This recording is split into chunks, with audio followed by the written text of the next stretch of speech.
Hello, my dear survivors of the digital apocalypse. Welcome to another epic review, where we break down a game as if it were a meat pie fresh out of a post-nuclear tavern. Today, it's Atomfall's turn, the new title from Rebellion, those geniuses who have given us slow-motion gunfights with Sniper Elite. Imagine a Fallout, but with less Nuka-Cola and more Earl Grey tea, set in rural England where fish and chips are a myth and mutants greet you with an "Oi, mate," before trying to eat your face. This game promises action, mystery, and an open world full of secrets, but is it a radioactive gem or a disaster that deserves to stay in the bunker? Atomfall places us in northern England, 5 years after the Windscale nuclear disaster in 1957. Yes, Windscale is real, a nuclear accident that marked British history. But here, Rebellion has turned it into an excuse for a what-if of epic proportions. Imagine that the incident not only left radiation, but also unleashed secret experiments, mutants, and a quarantine zone straight out of a 1950s sci-fi nightmare. Think Doctor Who with loose Daleks, the Quatermass experiment with its creepy lab vibes, and a bit of the Day of the Triffids with mutant plants lurking in the woods. All of this, wrapped in a rural landscape that mixes green hills with rusted bunkers and abandoned villages. The story kicks off with you, a nameless protagonist, a genre classic, waking up in a bunker with a brain emptier than a pint after a Friday night at the pub. A dying scientist mumbles something about the exchange, a mysterious conspiracy that sounds like a shady government plan, before kicking the bucket. From there, you're set loose in an open world full of warring factions. Paranoid military forces, cultists with wicker masks who look straight out of a folk horror movie, and villagers trying to survive however they can. Your initial mission is simple. What the hell happened here, and who am I? But soon, you realize that the game won't hand you answers on a silver platter. It's up to you to investigate, explore, and piece things together like Sherlock Holmes with a cricket bat. The tone is what hooked me right away. It's not the typical dusty, barren apocalypse of Fallout or the industrial chaos of Metro. Here, there's a unique vibe, cozy yet unsettling, like being invited for a cup of tea in a house where the host has an axe hidden behind their back. The narrative is open-ended, with missions triggered by finding clues. A note on a corpse, a rumor in a conversation, rather than a journal filled with marked objectives. For example, in my first hour, I found a diary mentioning a hidden treasure in the bell tower. I spent 30 minutes climbing through a ruined church only to find a tin of biscuits with bullets inside. Anticlimactic? Maybe. Fun? Absolutely. That said, if you don't like reading between the lines or prefer a game that just tells you go here, kill this, Atomfall might get on your nerves. Let's move on to the heart of the game. How does it feel to play Atomfall?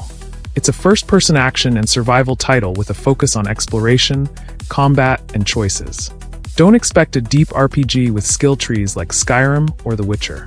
Here, progression comes in the form of skill tonics, little bottles you find throughout the map that give you upgrades like more health, better stamina, or more precise aim. It's a simple system that motivates you to scavenge every corner, but it may also disappoint you if you were expecting something more complex. I, for example, dreamed of a perk that would let me throw British insults to distract enemies. Oi, you bloody wanker. But no, Rebellion kept it basic. Combat is a mixed bag. You have a varied arsenal, melee weapons like a cricket bat, my favorite, an axe or a shovel, and firearms like pistols or shotguns, which are rarer than a sunny day in Manchester. There are also ranged options like bows and throwing knives, perfect for stealth lovers. The idea is to mix styles. You can sneak through tall grass like a post-apocalyptic ninja, stabbing enemies in the back, or charge in recklessly with the bat, shouting, "For the Queen and country." I love that freedom, but combat has its ups and downs. Melee hits feel a bit clunky. Sometimes it feels like you're hitting air even though the mutant is right in front of you. Firearms, though scarce, which is realistic and makes you value every bullet, rely too much on a heart rate meter. This meter rises when you run, fight, or get stressed, and if it's high, your accuracy goes to hell. It's an interesting mechanic. It forces you to calm down before shooting. But when you're surrounded by 3 mutants with a "you're my breakfast" look, you wish the game would give you a virtual Valium. Survival also plays a key role. You have to manage hunger, health, and resources like food, Cornish pasties, canned beans, healing, bandages, medicinal herbs, and materials for crafting items. My favorite moment was when I made a homemade bomb with an empty beer bottle and a rag. It's so absurdly British that I imagine the protagonist saying, "Cheerio, bastards." while throwing it. Crafting is simple but useful. Bombs, traps, bandages, even a courage tonic that gives you a temporary boost. However, resource management can become monotonous after a few hours, and the lack of a minimap, unless you enable it in options, forces you to use the game's map and your sense of direction. It's immersive, yes, but it also made me get lost more times than I care to admit. Once, I spent 15 minutes looking for a river because an NPC told me it's to the west, only to realize that my west was their northeast. Was it my mistake or the game's? Probably both. Decisions also matter, though not on the level of Mass Effect. You can ally with factions like the Quarantine Zone military or the cultists of Mother Yago, and your choices affect who helps or hunts you. For example, I betrayed a group of soldiers to steal their rifle, and they then chased me across half the map like I was a fugitive from Peaky Blinders. It's fun, but the consequences don't always feel as deep as promised. If there's one thing Atomfall shines at like a beacon in the fog, it's exploration. The map isn't a massive open world like Red Dead Redemption 2, but it's divided into 5 interconnected areas: Wyndham, Casterfell, Thornby, and a couple more, that are so full of detail you could spend hours in each one. From the village of Wyndham with its abandoned church and a bell tower that practically screams, "Come in if you dare," to the forests of Casterfell with pagan altars and smoking bonfires, every corner has a story. There are no automatic mission markers. Instead, the game uses a clue system that you note down in your investigation journal. For example, an NPC tells you, "I heard there's a bunker near the river," and you have to deduce where it is by looking at the map, searching for signs like smoke in the distance or a broken bridge. It's an approach that rewards curiosity, but can also be a headache if you're not in the mood to play detective. I spent hours getting lost, in a good way, exploring hidden caves, ruined houses, and abandoned military camps. I found all sorts of things, notes revealing mini mysteries like who killed the vicar's assistant, with a twist worthy of Agatha Christie, a metal detector that unearths useful scrap, and even a diary from a mad scientist talking about experiments with creatures from beyond. My favorite find was a cave in Thornby with a skeleton holding a whiskey bottle and a note that said, "Not worth it." What wasn't worth it? I don't know, but it gave me chills and a nervous laugh. And then there are those red phone booths that ring out of nowhere. The first time I answered one, a deep voice said, "Don't trust anyone, especially those in uniform." Was it an ally? A villain? The Doctor trapped in a broken TARDIS?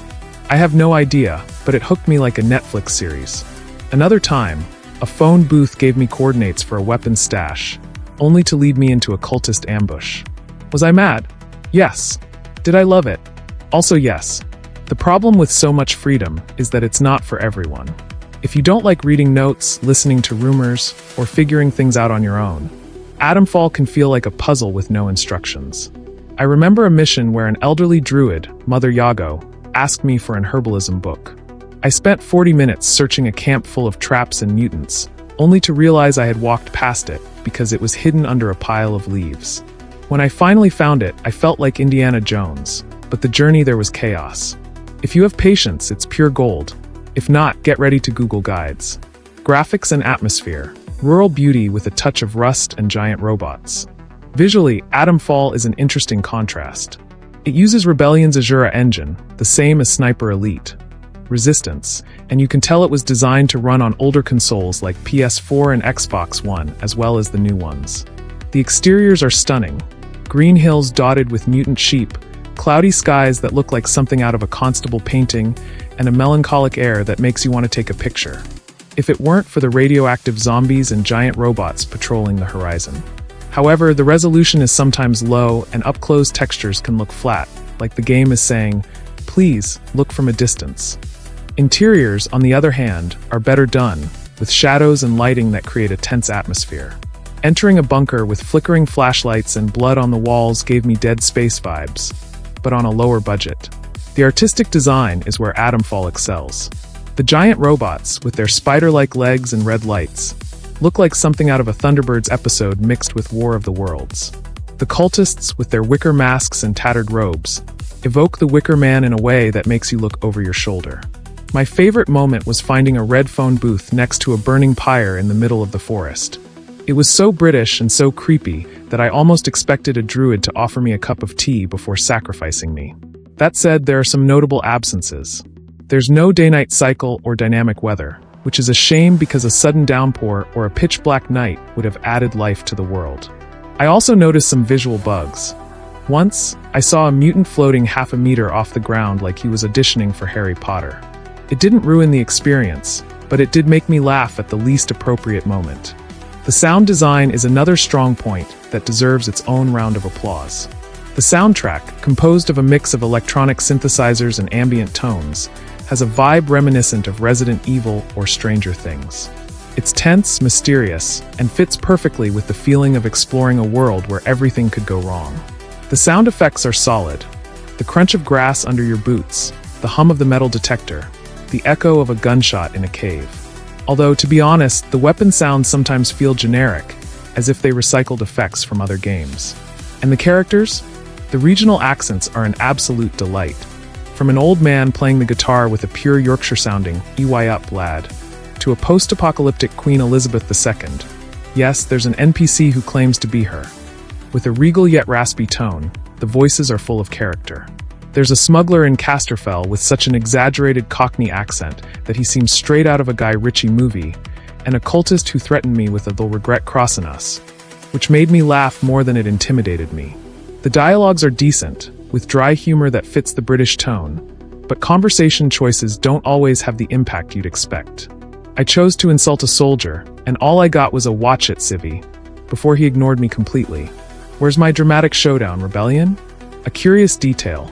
The mutants make noises ranging from guttural growls to a snore that sounds like an old tractor. The first time I heard one, I thought it was a mechanical enemy, but no, it was just a creature with too much radiation and a bad temper. These little details make the audio memorable, though not perfect. The good. Why did I fall in love with Atomfall? Unique atmosphere. The mix of British folklore, retro sci-fi, and survival horror is a cocktail you don't come across every day. It's like Fallout and Midsommar had a weird but lovable child. Rewarding exploration. If you love searching for secrets, this game is a treasure trove. Every cave, every note, every phone booth gives you something worthwhile. Narrative freedom. You can betray whoever you want, ally with crazies, or ignore everyone and go your own way. It's not Disco Elysium, but it has its charm. Subtle humor. Crafting a bomb with a pint of beer or healing yourself with a meat pie is as absurd as it is brilliant. I pictured the protagonist shouting "Rule Britannia" while blowing things up. Eccentric characters. From a farmer who swears his mutant sheep are a gift from God to a crazy queen, the cast is unforgettable. The bad. Where does Atomfall stumble? Inconsistent combat. Sometimes it's fun, sometimes it's a frustrating mess. The bat doesn't always connect, and aiming with guns is a coin toss. Lack of polish. Minor bugs, floating mutants, slow-loading textures. Enemy AI that switches from genius to blind in seconds and slightly stiff animations. Steep learning curve. With no clear guide, it might scare off the impatient. If you don't read the clues, you will get lost. End of story. Limited progression. The tonics are cool, but I want more ways to customize my character. Where's my Tea Master perk? Uneven pacing. Some areas are action-packed, others feel empty. It needs more random events to keep you on edge. Let me tell you a story. My first hour in Atomfall was a complete disaster. I got killed 5 times in a row by some guys with northern accents who sounded like they had just walked out of a pub, angry after losing a rugby match.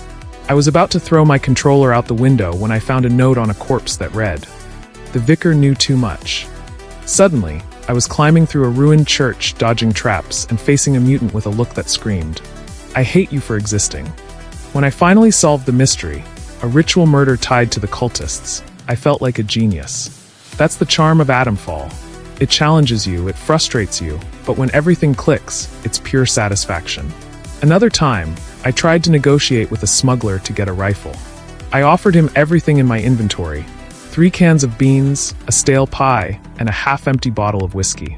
His response, "Not bloody enough, mate." I ended up stealing it from him and running while he shot at me from a hill. Morally questionable? Yes. Fun as hell? Also yes. Looking back, Atomfall is like a good British tea. It's not for everyone's taste. It has a peculiar flavor, sometimes bitter, but if you enjoy its mix of chaos and mystery, it will hook you. It's not perfect. Rebellion could polish it with patches and DLC, but it has soul, And that's more than I can say for many AAA games that feel like they came off an assembly line. Atomfall is a post-apocalyptic adventure brimming with personality, a world that invites you to get lost in it, and gameplay that, while not always flawless, has moments that make you smile and curse at the same time. If you're a fan of Fallout, SDLKR, or just want something different from the typical generic shooter, give it a shot. Just be prepared to die a few times, to yell at the map when you get lost, and to laugh when you heal a broken leg with a meat pie. It's not an instant classic, but it's a bold experiment that deserves your attention, especially if you like games with character. And that's it, folks. What do you think about Atomfall? Have you played it yet, or are you waiting for a price drop? Did a mutant kill you in the first 5 minutes like it did to me? Leave your comments, hit the like button if you enjoyed this marathon review, and subscribe for more content at this level of madness. See you in the next quarantine zone, and watch out for phone booths. And remember, we are Gamespedia Yex, your AI favorite video game source. I'll be back.